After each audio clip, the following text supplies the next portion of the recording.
अस्सलाम वालेकुम। अब तक न्यूज़ के साथ मैं हूं रमशा साजिद और मैं हूं मोनिस रजा। नजर डालेंगे हेडलाइंस पर। आम इंतखाबात 11 फरवरी को होंगे। इलेक्शन कमीशन ने सुप्रीम कोर्ट में तारीख दे दी। अदालत ने आज ही सदर मुमलिकत से मुशावरत का हुक्म दिया। कहा सदर आरिफ अलवी से मुलाकात में इंतखाबात की तारीख का तयन करके कल अदालत को आगाह किया जाए। हतमी तारीख का ऐलान सुप्रीम कोर्ट से होगा। इलेक्शन केस का तहरीरी हुक्मनामा जारी। उम्मीद जाहिर की कि इंतखाबात की तारीख का मामला खुश असलूबी से तय हो पाएगा।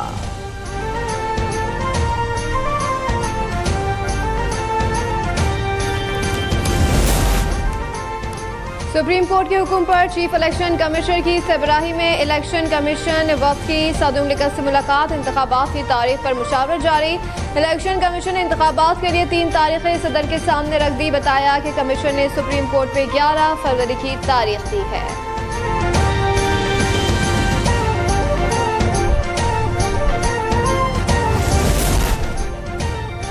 आप जो दलाइल दे रहे हैं इससे सदर पर आर्टिकल 6 लग जाएगा। चीफ जस्टिस का वकील अली जफर से मुकालमा। वकील आबिद जुबैरी ने कहा कि अदालत इलेक्शन की तारीख देने वालों के खिलाफ कार्रवाई करे।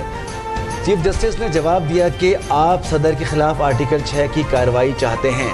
आपकी ख्वाहिश है बेंच टूट जाए और हम जानते हैं ऐसा क्यों चाहते हैं। लगता है आप इंतखाबात ही नहीं चाहते।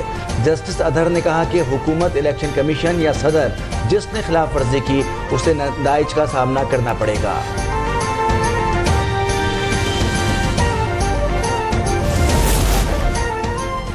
सेनेट ने नैब तरमीमी ऑर्डिनेंस में 120 दिन की तौसी कर दी। निगरान वज़ीर कानून इरफान असलम की जानिब से पेश की गई करारदाद कसरत राय से मंजूर।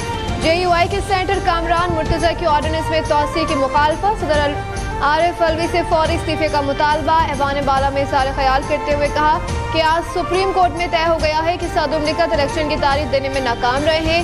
आरिफ अलवी को फौरी इस्तीफा देना चाहिए।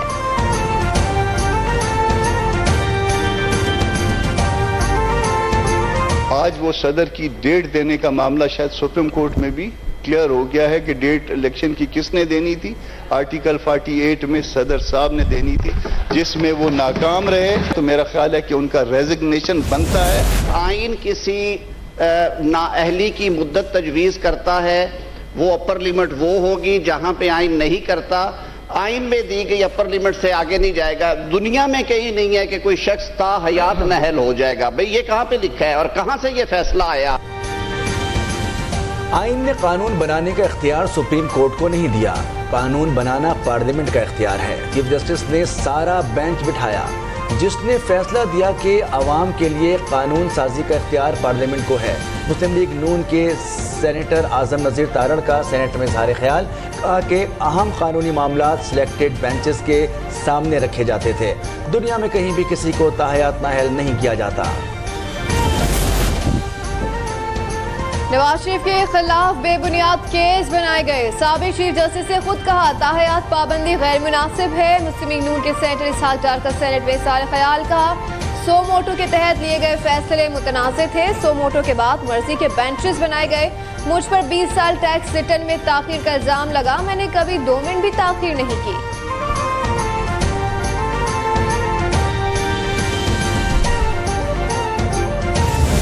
It's very tough seeing children, babies dying every day, and it's heartbreaking. So I have decided to donate part of my prize money to help, the Palestinians. And it's not political message here, just a humanity. That's it. I want peace in this world, and that's it. Women tennis association tournament की फातेह का गजा के मुतासरीन से इज़हार यकजहती। इनामी रकम मजलूम फलस्तीनियों के नाम कर दी। यूनिस की स्टार प्लेयर अनस जैब्यूर की आंखें झलक पड़ी। कहा कि फलस्तीन में नन्हे बच्चे मारे जा रहे हैं। खुशी का इजहार कैसे करूं। मुत्तहदा अरब अमारात का 1000 जख्मी फलस्तीनी बच्चों के इलाज का ऐलान। उन्हें UAE मुंतकिल किया जाएगा। सदर शेख मोहम्मद बिन जैद ने कहा कि जख्मी बच्चों के अहल खाना भी यहाँ लाए जाएंगे। International committee of red cross की सदर से राब्ता। बच्चों के इलाज से मुताल्लिक बातचीत की।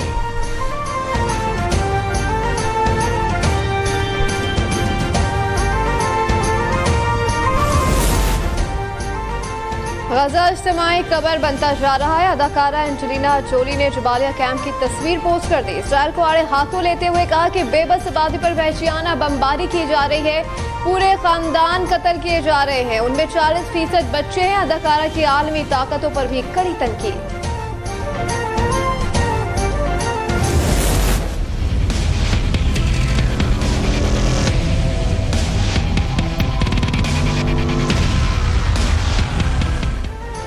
पाकिस्तान ने $3 अरब के प्रोग्राम पर मुकम्मल अमल की यकीन दहानी करा दी। IMF वफ़द की वज़ारत ख़जाना आमद। आलमी मालियाती इदारे ने कहा अहदाफ के लिए सख्ती से अमल करना है। आलमी बैंक के लिए नामजद एग्जीक्यूटिव डायरेक्टर तौक़ीर हुसैन और माशी टीम की बैठक। निगरां वज़ीर ख़जाना डॉक्टर शमशाद की भी शिरकत। आलमी बैंक से ताउन बढ़ाने का अज़्म।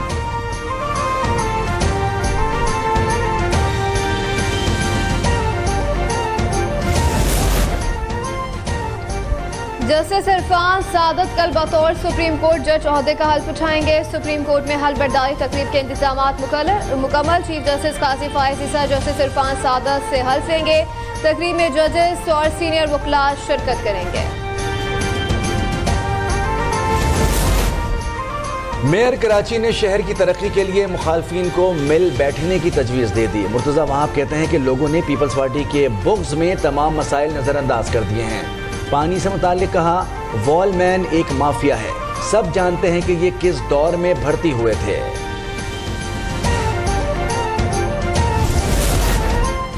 कराची में डाकुओं ने एक और चिराग बुझा दिया। सऊदाबाद का हैदर रजा बैंक से रकम निकलवाकर घर पहुंचा। डाकुओं ने गोली मारकर कत्ल किया और रकम छीनी और फरार हो गए। मकतूल ने बच्चे की फीस के लिए 60,000 रुपए निकलवाए थे। आज फीस जमा कराने का आखिरी दिन था। करेंसी मार्केट में डॉलर फिर महंगा। ओपन मार्केट में ₹1 के इजाफे से डॉलर 284 रुपए 50 पैसे पर पहुंच गया। सोने की कीमत 1500 रुपए बढ़ गई। इजाफे से फी तोला सोना 2,13,300 रुपए पर पहुंच गया। स्टॉक मार्केट में 314 पॉइंट्स के इजाफे से 52,655 पर बंद हुई।